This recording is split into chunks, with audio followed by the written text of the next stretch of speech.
بسم الله الرحمن الرحيم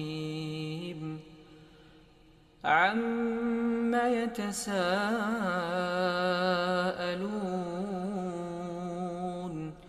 عن النبأ العظيم الذي هم فيه مختلفون كلا سيعلمون ثم كلا سيعلمون ألم نجعل الأرض مهادا والجبال أوتادا وخلقناكم أزواجا وجعلنا نومكم سباتا وجعلنا الليل لباسا وجعلنا النهار معاشا وبنينا فوقكم سبعا شدادا وجعلنا سراجا وهاجا وأنزلنا من المعصرات ماء ثجاجا لنخرج به حبا ونباتا وجنات ألفافا إن يوم الفصل كان ميقاتا يوم ينفخ في الصور فتأتون أفواجا وفتحت السماء فكانت أبوابا وسيرت الجبال فكانت سرابا إن جهنم يا أيها الذين آمنوا توبوا إلى الله توبوا إلى الله توبوا إلى الله توبة نصوحا.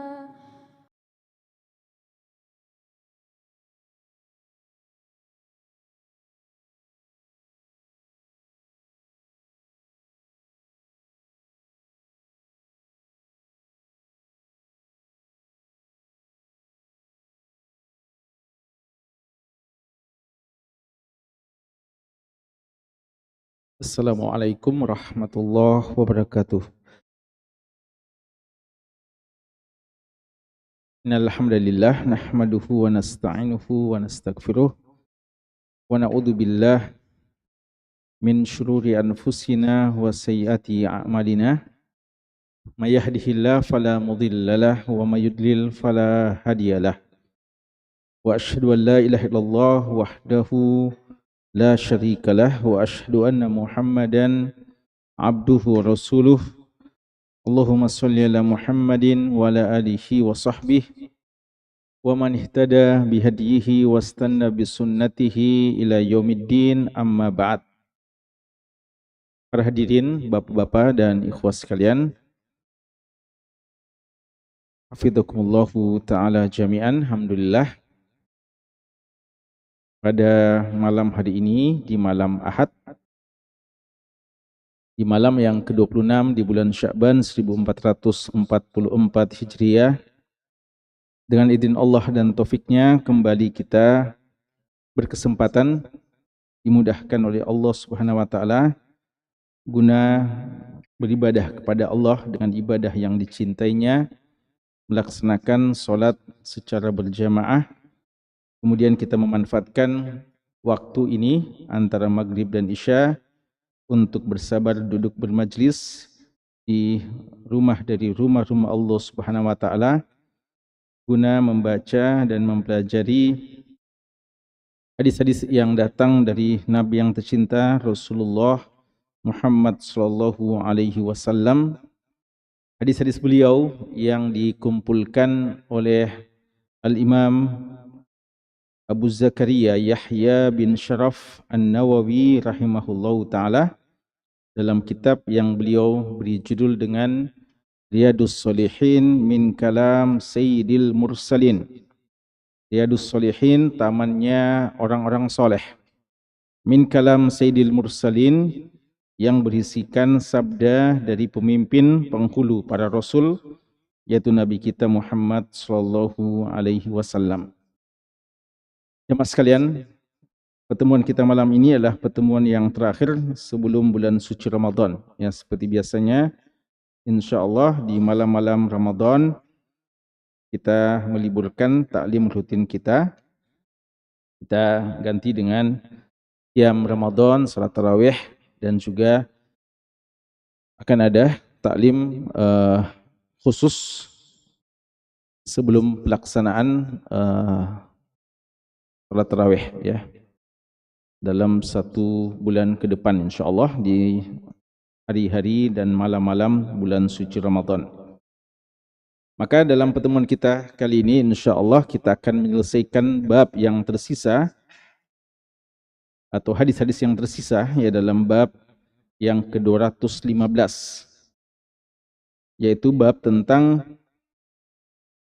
persoalan siwak, ya, persoalan siwak yang telah kita mulai pembahasannya di beberapa pekan yang lalu, ya, di beberapa pekan yang lalu. Bab yang ke-215 perlu untuk kami ingatkan, judulnya adalah Fadlu as-siwak wa khisal al-fitrah. Bab tentang keutamaan siwak dan khisal al-fitrah, beberapa hal-hal yang merupakan fitrah, kebiasaan-kebiasaan fitrah yang diajarkan oleh Nabi kita sallallahu alaihi wasallam.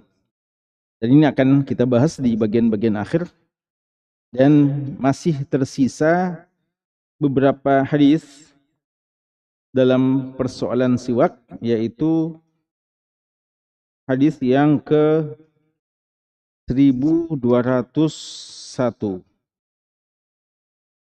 Gitu ya? Betul ya? 1201, iya. Bagian kitab juga beda nomornya, ya. Tapi intinya hadis Abu Musa al-Asy'ari radhiyallahu anhu. Betul? Baik.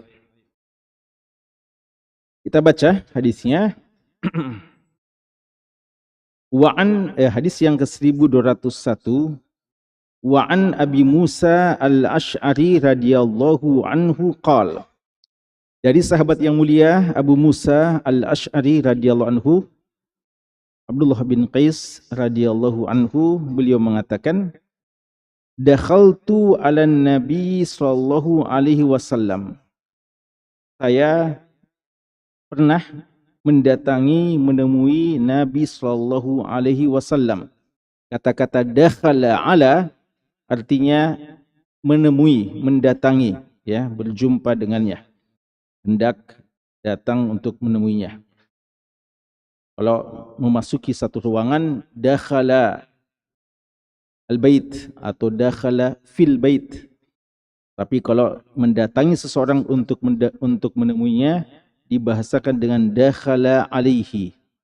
Saya datang untuk menemui Nabi sallallahu alaihi wasallam.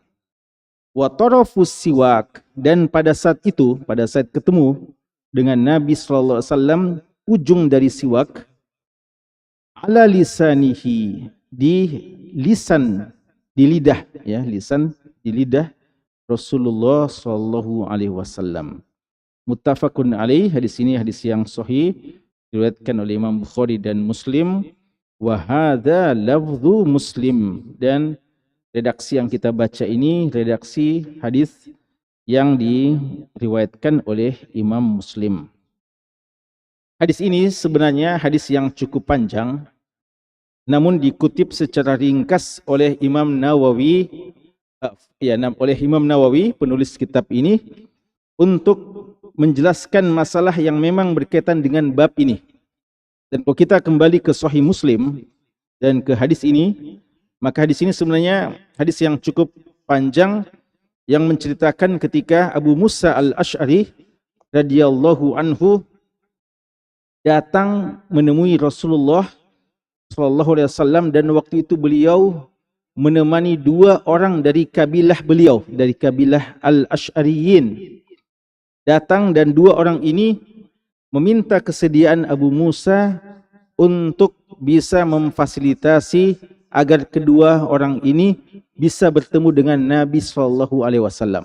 Ya, karena 2 orang ini tahu bahwa Abu Musa itu dekat dengan Nabi sallallahu alaihi wasallam. Maka keduanya minta kesediaan Abu Musa untuk bisa menemani, memediasi pertemuan dengan Nabi sallallahu alaihi wasallam. Dan waktu itu Abu Musa tidak tanya, apa maksud tujuanmu untuk ketemu dengan Nabi sallallahu alaihi wasallam. Beliau langsung berbaik hati saja. Ketika diminta seperti itu, beliau langsung menyatakan kesiapannya, berusaha untuk menemani 2 orang itu bertemu dengan Nabi sallallahu alaihi wasallam. Lalu setelah ketemu, ternyata 2 orang itu minta jabatan, minta amanah. Lalu Nabi kita sallallahu alaihi wasallam mengatakan amanah ini tidak diberikan kepada orang yang memintanya. Ya, lalu beliau menegur Abu Musa Al-Asy'ari, kenapa kamu datang menemani 2 orang ini untuk tujuan yang seperti ini? Lalu Abu Musa minta maaf dan menyatakan bahwa saya tidak tahu sebelumnya bahwa kedua orang ini tujuannya seperti itu. Tadi cuma menyatakan untuk atau minta untuk ditemani, maka saya temani. Dan panjang hadisnya yang dijadikan dalil oleh ulama kita, tidak pantasnya amanah diberikan kepada orang yang sangat ambisi terhadap amanah itu dan mengincarnya dan meminta jabatan. Ya. Itu pembahasan dalam Kitabul Imarah disebutkan oleh ulama kita, dan ini hadisnya. Tapi Imam Nawawi mengutip kepada kita bagian yang awal dari hadis ini yang khusus berkaitan dengan masalah siwak, di mana ketika Abu Musa Al-Asy'ari radhiyallahu anhu menemui Nabi sallallahu alaihi wasallam, ada hal yang menarik yang beliau, jadi ini juga menunjukkan kepada kita bagaimana ketelitian para sahabat-sahabat Nabi ketika mereka mendatangi Nabi sallallahu alaihi wasallam untuk satu maksud tujuan tertentu, maka mereka mencoba mengambil manfaat dari Nabi dalam banyak hal, termasuk dalam kelakuan Rasulullah dan apa saja yang mereka saksikan dari Rasulullah. Karena mereka tahu bahwa Rasulullah sunnah bukan hanya dengan sabda-sabda beliau, tapi Rasulullah sunnah sekaligus teladan. Maka gerak-gerik beliau, diamnya beliau, perkataan beliau, tawa, tangis beliau, marah, dan segala yang muncul dari beliau, itu bagian dari sunnah yang perlu diketahui agar kita tahu bagaimana marah yang benar, bagaimana tawa yang benar, bagaimana tangisan yang benar, dan bagaimana gerak-gerik yang benar, tingkah laku kita, cara berjalan, dan seterusnya. Termasuk dalam hal ini, hal yang menarik yang beliau saksikan adalah waktu itu Nabi SAW berada di hadapan para sahabatnya, dan waktu itu siwak sementara ada di lisannya. Dan ini dijadikan dalil oleh ulama kita bahwa tidak mengapa orang bersiwak di depan banyak orang, ya, tidak mengapa orang bersiwak di depan banyak orang. Dan ini yang pernah kita bahas yang lalu. Kenapa kita katakan bagusnya dipadukan antara siwak dan sikat gigi yang ada hari ini? Karena siwak itu bisa kita gunakan kapan saja, ya. Dan orang bisa faham dan tidak mempersoalkan kalau kita di tengah jalan kita bersiwak umpamanya. Beda kalau kita bawa sikat gigi di tengah jalan, kita bawa sikat gigi akan orang lihat lain ini, ya. Maka siwak ini adalah sunnah yang bukan merupakan aib ketika dilakukan di depan umum. Buktinya apa dalilnya? Hadis ini. Nabi kita sallallahu alaihi wasallam bersiwak di depan para sahabatnya. Dari sini muncul satu masalah yang atau satu kesimpulan yang bersumber dari satu permasalahan yang ditanyakan oleh sebagian. Kalau kita bersiwak, kita pakai tangan apa? Apakah tangan kanan atau tangan kiri? Kalau kita bersiwak, apakah kita pakai tangan kanan atau tangan kiri? Di satu sisi tangan kanan bagus ya dalam kebaikan-kebaikan. Tapi di sisi yang lain ketika kita istinja, ketika kita bersuci, membuang kotoran dan membersihkan kotoran disunahkan pakai tangan kiri. Siwak ini babnya di mana? Bab istinja atau bab untuk sekedar tatahur ya, untuk membersihkan?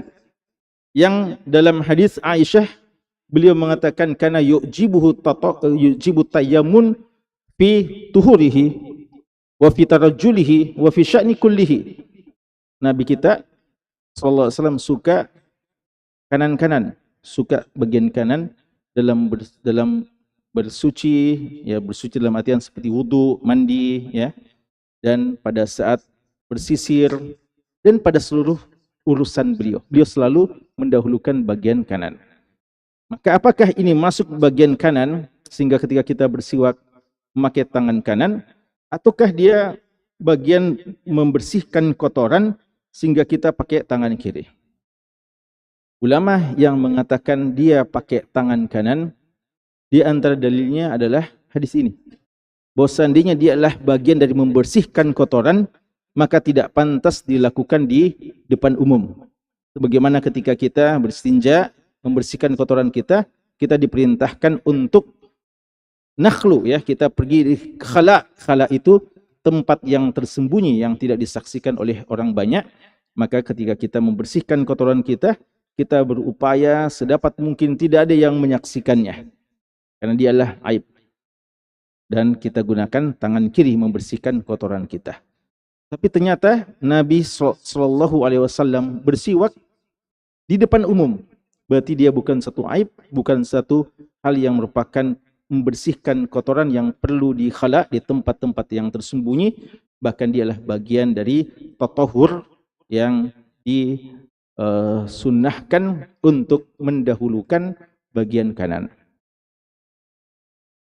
Sebagian ulama kita ya seperti Syekh Al-Utsaimin rahimahullah ta'ala merinci, beliau mengatakan jika memang ya pada saat kita bersiwak ingin membersihkan kotoran-kotoran kita di mulut kita, maka digunakan tangan kiri. Tapi kalau sekedar kita mau bersiwak untuk menghidupkan sunnah, seperti kita hanya mau sholat, maka kita bersiwak walaupun sebenarnya tidak ada sesuatu yang harus kita bersihkan, atau karena kita berwudu, maka kita bersiwak, maka kita menggunakan tangan kanan. Tapi kalau di sana banyak kotoran yang perlu kita bersihkan, maka menggunakan tangan kiri. Ya, ini tidak ada masalah semuanya insyaallah taala. Namun hadis ini termasuk hadis yang kuat ya untuk memilih pendapat yang ulama yang mengatakan dia adalah bagian tatahur yang bukan merupakan aib, yang dengannya kita menggunakan tangan kanan. Ya, wallahu a'lam. Hadis ini juga dijadikan dalil oleh ulama kita bahwa siwak itu bukan cuma membersihkan gigi kita, tapi juga membersihkan lisan, Karena dalam sebagian riwayat bahwa Rasulullah juga bersiwak pada lisannya. Gimana? Memang bagus ya? Lisan juga, lidah juga perlu dibersihkan. Ya. Jadi sebagian ulama kita mengambil dalil seperti itu, bahwa lisan juga atau lidah juga termasuk hal yang perlu dibersihkan dan juga bisa menggunakan siwak. Ada yang membuat rincian, tapi ini nanti kita serahkan ya kepada ahlinya ya, tentang tata cara siwak ya. Bagian mencoba membuat rincian, namun setahu kami tidak ada dalil tegas yang menyebutkan seperti itu. Maka ini insyaallah persoalan teknisnya, maka dia dikembalikan dan bisa dilihat bagaimana sebaiknya cara bersiwak itu yang bisa memberikan manfaat yang sebesar-besarnya yang kita harapkan. Kemudian bagian yang terakhir ya, terkait dengan masalah siwak ini adalah hadis yang terkenal yang diriwayatkan oleh Imam Nasa'i dari istri Nabi sallallahu alaihi wasallam Aisyah radhiyallahu anha, bahwa Nabi sallallahu alaihi wasallam bersabda, as-siwaku matharatun lil fam.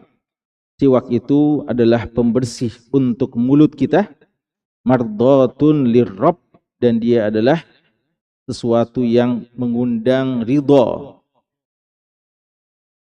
Allah Subhanahu wa taala. Ya.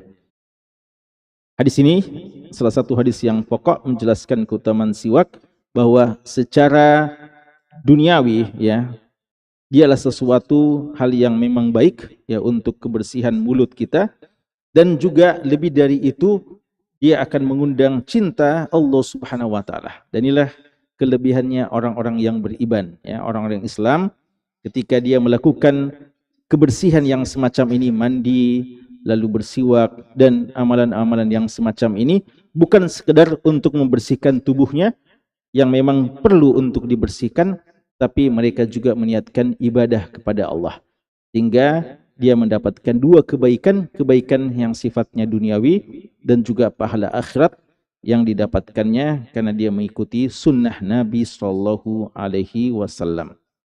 Dan hadis yang semacam ini hanyalah satu dari sekian banyak contoh dan bukti bagaimana Islam memperhatikan persoalan kebersihan.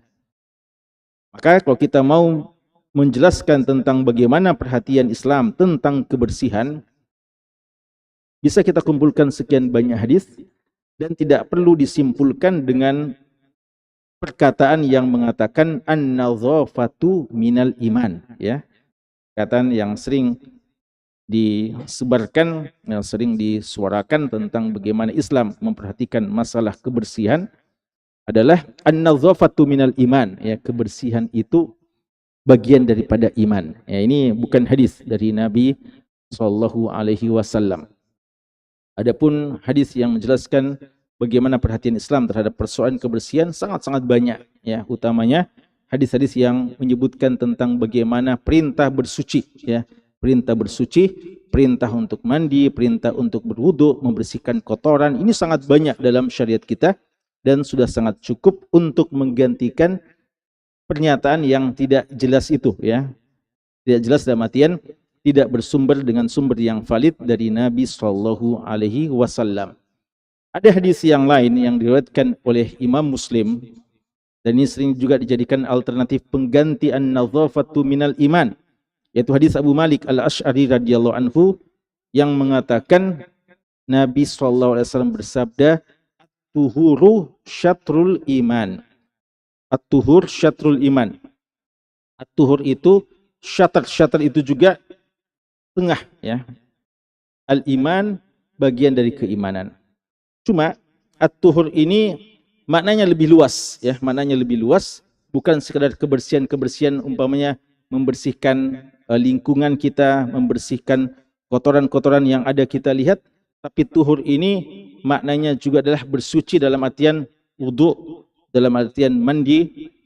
Dan at-tuhur syatrul iman itu iman diartikan oleh sebagian ulama kita adalah salat ya. Dan Allah Subhanahu wa taala menyebutkan iman dalam Al-Qur'an itu dalam makna salat ya. Ketika Allah berbicara tentang masalah perubahan kiblat, Allah Subhanahu wa taala mengatakan bahwa Allah tidak akan menyia-nyiakan iman kalian. Ya, la yudhi'u imanakum, yang tidak menyia-nyiakan iman kalian, maksudnya salat kalian. Dan maksud dari tuhur setengah dari salat karena bersuci itu adalah pengantar muqaddimah sebelum kita melaksanakan ibadah salat ya. Jadi at-tuhur itu lebih yang terkandung di dalamnya. Dan Allah mengatakan innallaha yuhibbut tawwabina wa yuhibbul mutatahhirin.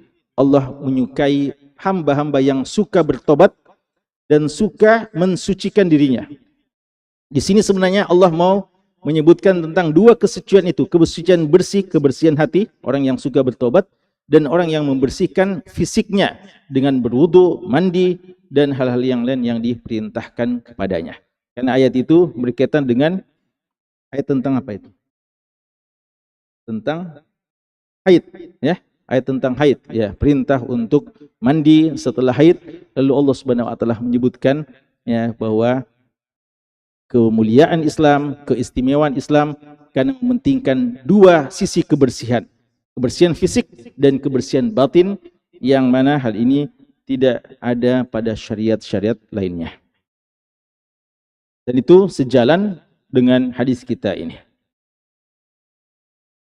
Itu hadis-hadis yang berkaitan dengan masalah siwak. Kemudian Imam Nawawi menutup bab ini dengan beberapa hadis yang berkaitan dengan fitrah, ya. Saya bacakan sekalian hadis-hadisnya ini karena semuanya dalam masalah yang satu. Pertama, hadis yang ke-1203, An Abi Hurairah radhiyallahu anhu anin Nabi sallallahu alaihi wasallam qala, dari Abu Hurairah radhiyallahu anhu dari Nabi sallallahu alaihi wasallam, beliau bersabda, al fitratu khamsun, fitrah itu ada 5. Au khamsun minal fitrah, atau ada 5 bagian daripada fitrah. Mana yang lebih bagus ini? Al fitratu khamsun atau khamsun minal fitrah? Mana yang lebih bagus? Artinya kalimat ini mana yang bisa kandungannya lebih luas atau lebih tepat, mudah difahami? Al fitratu khamsun atau khamsun minal fitrah? Khamsun minal fitrah. Bahwa ada 5 bagian dari fitrah. Agar kita fahami fitrah itu bukan cuma 5. Kalau dikatakan al-fitratu khamsun, fitrah itu 5, mungkin sebagian orang akan memahami fitrah itu cuma 5 saja. Apa itu? Al-khitan, berkhitan. Kedua, al-istihdad. Al-istihdad, membersihkan atau mencukur rambut di sekitar kemaluan. Wa taqlimul azfar, dan memotong kuku. Wa natful ibt, dan mencabut bulu ketiak. Wa qassus syarib, dan memotong syarib, kumis, ya. Muttafaqun alaih, hadis ini hadis sahih Bukhari dan Muslim. Kemudian hadis selanjutnya kita baca sekalian dari Aisyah radhiyallahu anha, hadis yang ke-1204.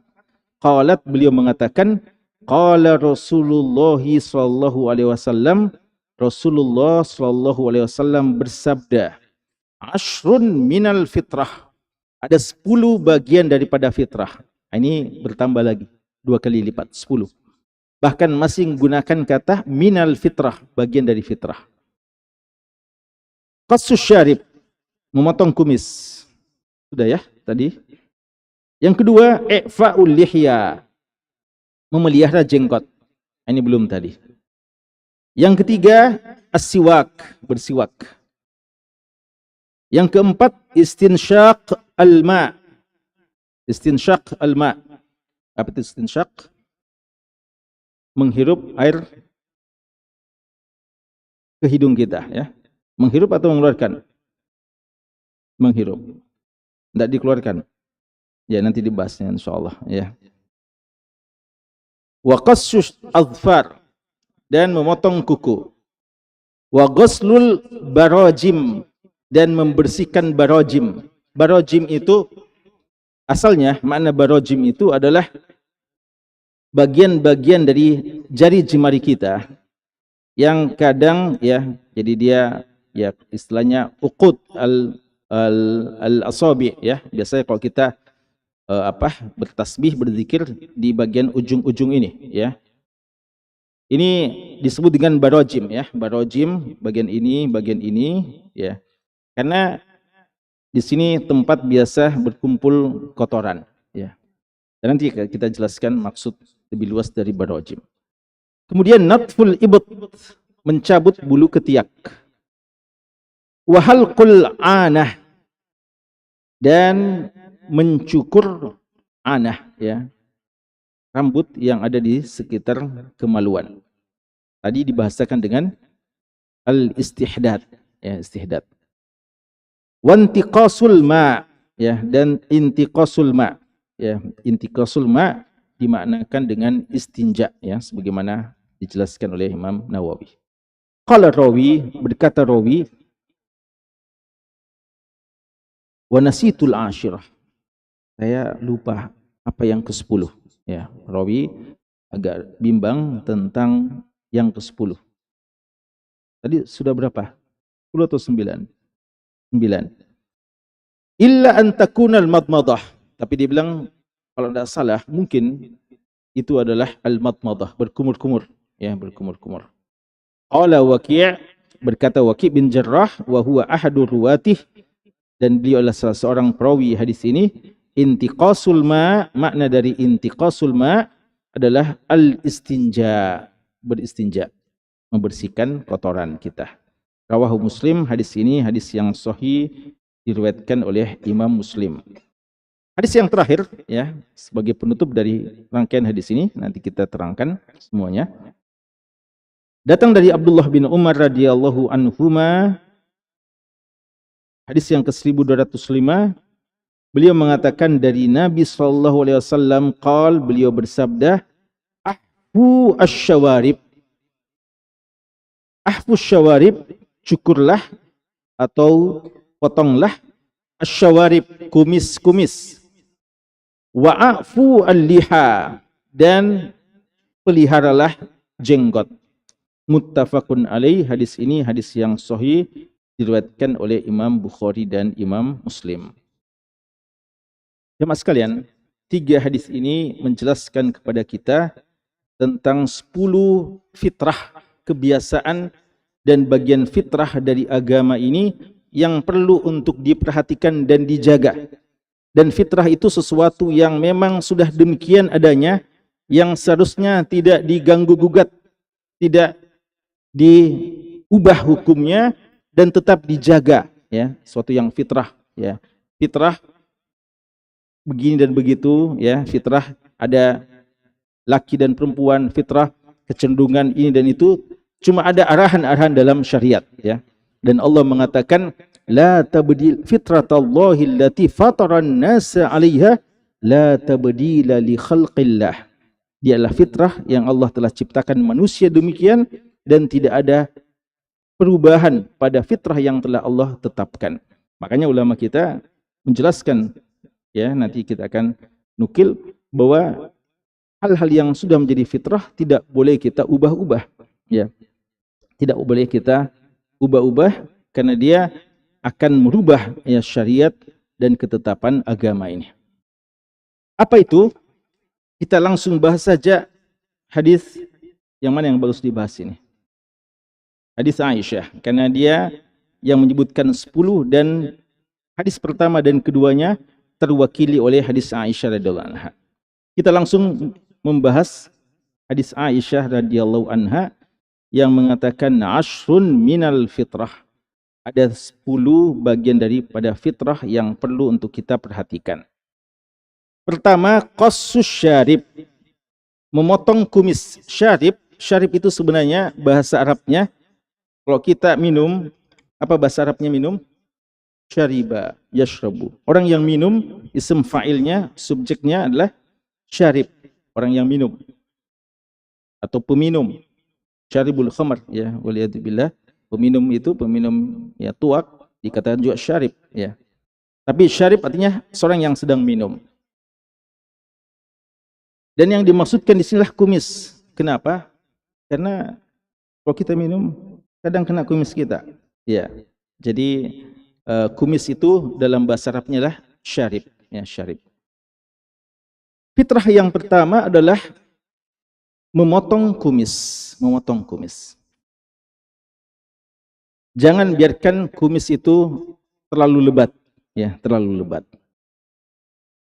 Ini disepakati oleh ulama kita bahwa kumis tidak boleh dibiarkan terlalu lebat. Yang ada khilafnya adalah bagaimana perlakuan yang paling nyunnah untuk kumis. Apakah dihabiskan, dicukur habis, ataukah kita memotong dan tidak sampai membiarkan dia terlalu lebat, tapi tidak juga kita cukur habis, ya, kumis kita. Kita tipiskan saja kumis kita. Yang mana yang paling sunnah? Ada khilaf dari kalangan ulama kita. Imam Malik rahimallahu ta'ala menegaskan tentang tidak bolehnya mencukur habis kumis, ya. Beliau sampai mengatakan bid'ah dan beliau mengatakan itu perlakuan dari orang-orang di luar agama kita. Jadi tidak dibiarkan habis sama sekali. Tapi Imam Ahmad rahimahullah ta'ala berpendapat sebaliknya, bahwa tidak mengapa dicukur habis. Apa alasan beliau? Karena beliau menggunakan beberapa lafaz dalam hadis yang menggunakan kata-kata ahfu. Ya, seperti hadis yang terakhir itu, hadis Abdullah bin Umar menggunakan kata-kata apa? Ahfu. Dan ahfu maknanya adalah istiqsal. Istiqsal artinya menghabiskan, ya. Istiqsal artinya kalau sesuatu dihabiskan sampai akar-akarnya, ya. Istiqsal namanya. Artinya dihabiskan, dicukur habis, ya. Itu jadikan dalil oleh Imam Ahmad, ya, bahwa untuk kumis pun dia dicukur habis tidak mengapa.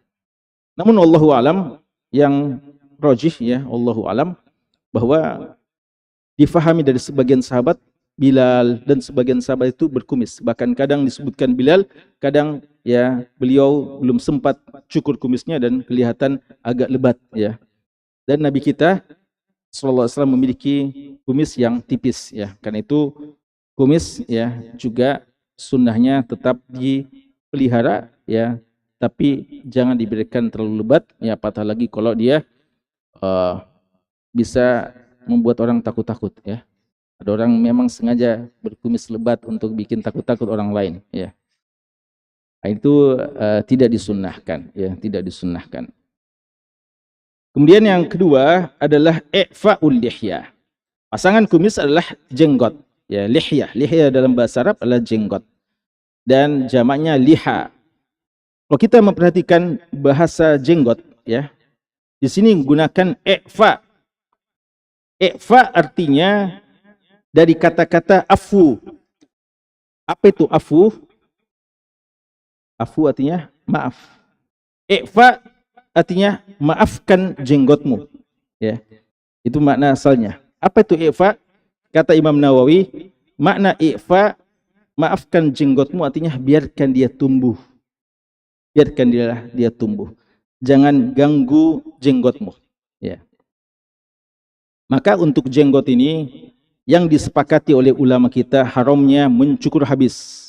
Ini sepakati, ya, dari seluruh mazhab yang ada sepakat haramnya mencukur habis. Yang ada khilaf adalah ketika mengatur jenggot itu, ketika mungkin tumbuh lebat dan kadang tidak beraturan, ya.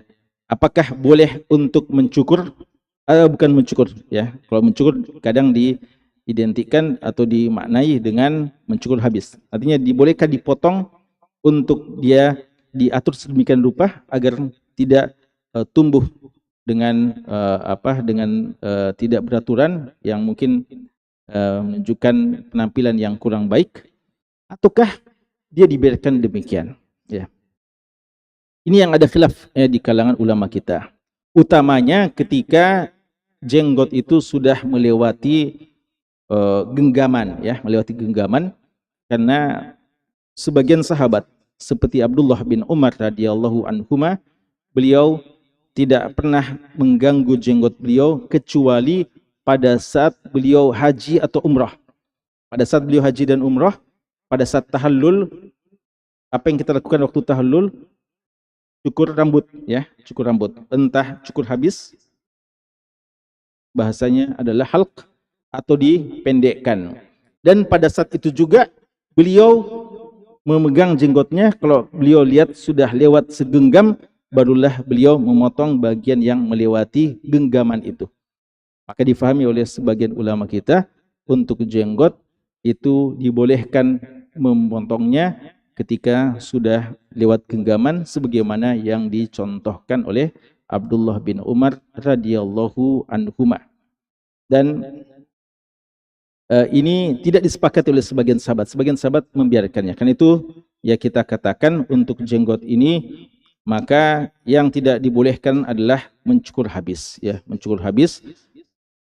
Kami tidak tahu, ya, kalau ada ulama-ulama mu'tabar dari kalangan mazhab yang ada yang membolehkan sama sekali, ya, membolehkan untuk cukur habis. Semuanya menyebutkan tentang tidak bolehnya, karena dia adalah bagian fitrah dan dia bagian daripada merubah ciptaan Allah. Dan syaitan dalam Al-Quran di surat An-Nisa ketika mengatakan di antara apa yang beliau apa si setan lakukan itu, wala amurannahum fala yughayyirunna khalqallah, saya akan perintahkan anak manusia itu untuk merubah ciptaan Allah. Ini bagian ciptaan Allah yang tidak boleh diubah. Dan ini tentu saja berlaku khusus kepada laki-laki. Fitrah, jenggot dan kumis ini berlaku untuk laki-laki saja. Maka jika saja ada wanita yang ditakdirkan tumbuh jenggotnya dan tumbuh kumisnya, maka pada saat itu wajib untuk dicukur. Ya, wajib untuk dicukur. Pada saat itu kita katakan, ya ini disebutkan oleh Imam Tabari dan yang lainnya, wajib untuk dicukur. Ya. Dan pernah itu ada ditampilkan di televisi wanita-wanita yang berjenggot. Ya. Ini tidak boleh dibanggakan, bahkan mesti dicukur. Untuk apa? Agar tidak sama dengan laki-laki.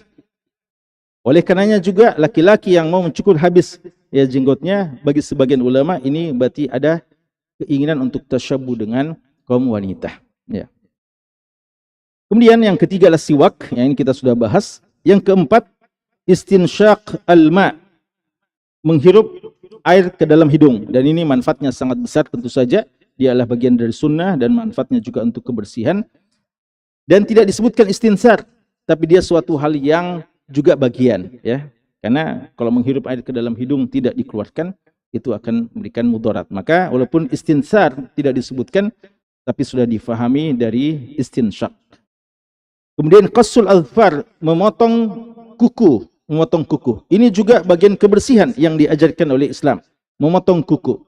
Dan memotong kuku ini batasan yang paling maksimal disebutkan oleh Anas bin Malik radhiyallahu anhu, waqita lana fi qassi azfar 40 yauman, 40 hari. Itu sudah batas maksimal. Dan sunnahnya adalah ketika setiap hari Jumat minimal ya, di antara bagian untuk membersihkan diri kita pada saat kita mau melaksanakan ibadah Jumat, membersihkan diri, ulama kita memasukkan juga termasuk dalamnya memotong kuku. Dan ini yang dicontohkan oleh Abdullah bin Umar radhiyallahu anhuma. Lalu kalau kita ditanya, kuku apa Ustadz yang mesti dipotong? Kita bilang semuanya. Kuku apa yang bisa kita pelihara? Kita bilang tidak ada pelihara kuku. Ya.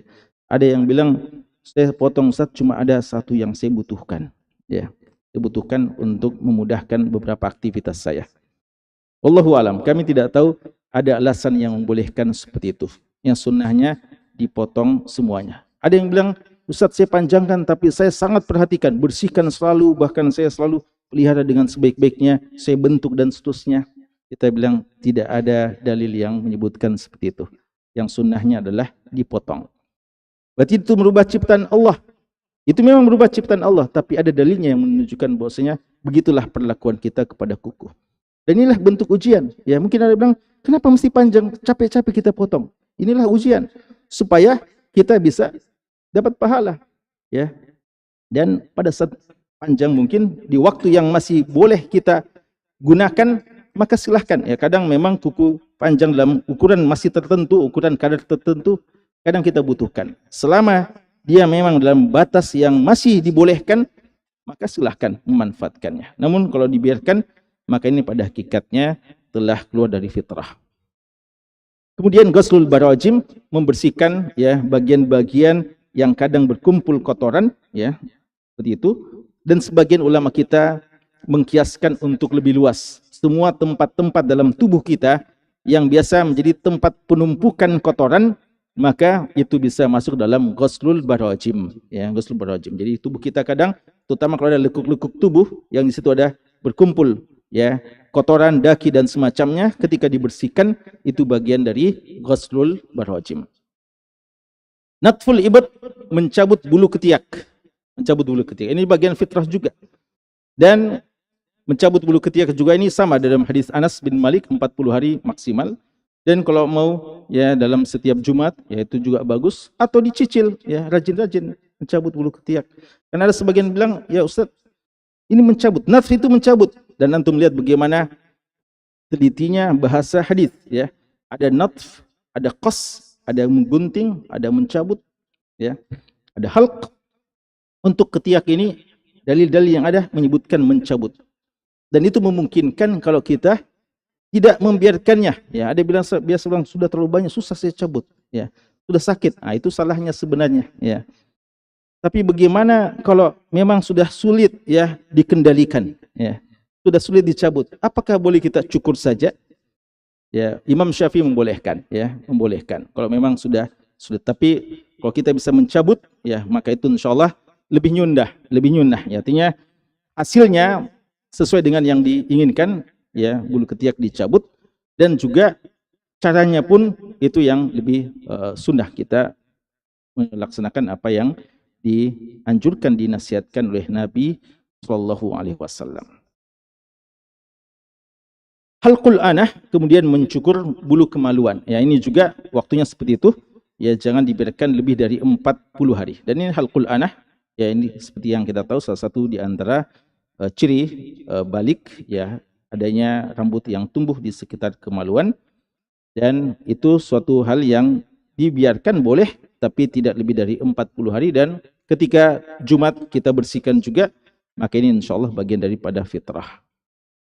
Intiqasul ma, ya seperti yang kita sebutkan, istinja, membersihkan kotoran kita, ini bagian dari sunnah Nabi SAW, dan juga berkumur-kumur, ya, madmadah. Jemaah sekalian, ya ini beberapa hadis-hadis yang menjelaskan kepada kita bagaimana Islam, agama yang senantiasa mengajarkan kepada kita kebersihan batin dan kebersihan fisik kita, lahiriah kita, dan juga agama yang mengajarkan bagaimana Islam senantiasa menampilkan kebaikan-kebaikan, ya, untuk diri dan untuk orang lain. Dan seandainya ini kita tegakkan, ya, sunnah-sunnah yang semacam ini dan kita perhatikan, maka sebenarnya ini di antara mahasin al-Islam, keindahan Islam yang bisa membuat orang tertarik akan agama ini, ya.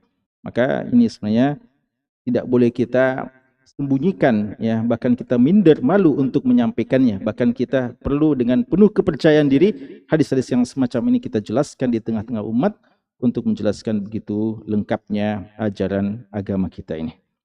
Kira ini, ya, dengannya alhamdulillah satu bab kita sudah selesaikan, dan kita insyaallah akan diburkan, ya, ta'lim kita sampai nanti insyaallah setelah selesai lebaran, ya, nanti akan ada pengumuman kapan kita mulai lagi, dan semoga Allah Subhanahu wa taala memberkahi apa yang telah kita pelajari, dan semoga, ya, hari-hari ke depan, ya, di bulan suci Ramadan kita bisa berjumpa dalam keadaan yang lebih baik, ya, melaksanakan ibadah-ibadah di bulan suci Ramadan, dan semoga Allah memberkahi dan menerima amalan-amalan kita semuanya. Barakallahu fikum, mohon maaf jika ada hal yang kurang berkenan. Wassallallahu ala nabiyina Muhammad wa ala alihi washabbihi wasallam, walhamdulillahi rabbil alamin.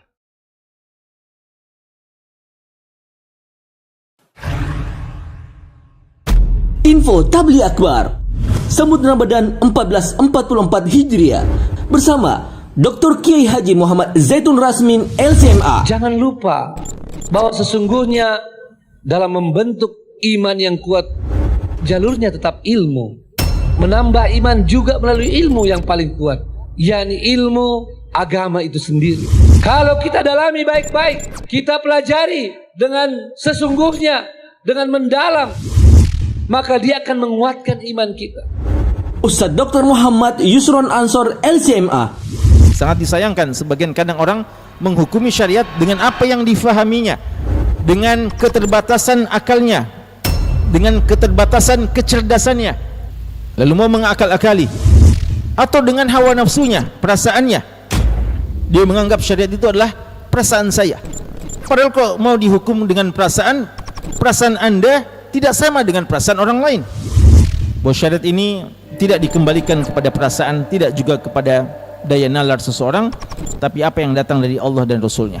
Dengan tema Berkah Ramadan untuk Indonesia Sejahtera, hari Ahad 19 Maret 2023 pukul 8 waktu Indonesia Tengah di Masjid Anas bin Malik, Kampus Tiba, Makassar. Link pendaftaran di sini. Live di Wahda TV. أهلا وسهلا يا رمضان Marhaban ya Ramadan. Bulan yang penuh berkah, bulan penuh kebaikan, yang sangat diharapkan dan dinanti-nantikan oleh setiap mukmin. Mari kita sambut Ramadan 1444 Hijriah dengan penuh semangat, dengan penuh persiapan, dan dengan ilmu yang cukup. Sebab ibadah yang tidak dikerjakan setiap hari perlu disegarkan lagi ilmu kita. Untuk itu, saya mengajak kita semua menghadiri tablik akbar menyambut Ramadan pada hari Ahad tanggal 27 Sya'ban 1444 Hijriah, tepatan dengan 19 Maret 2023 jam 8 pagi. Sampai jumpa di tablik akbar. Semoga Allah SWT memudahkan bagi kita semua dan memudahkan kita sampai dan menggapai berkah. Allahumma balighna Ramadan. Assalamualaikum warahmatullahi wabarakatuh. أنا وأحبابي أهلا وسهلا يا رمضان يا أيها الذين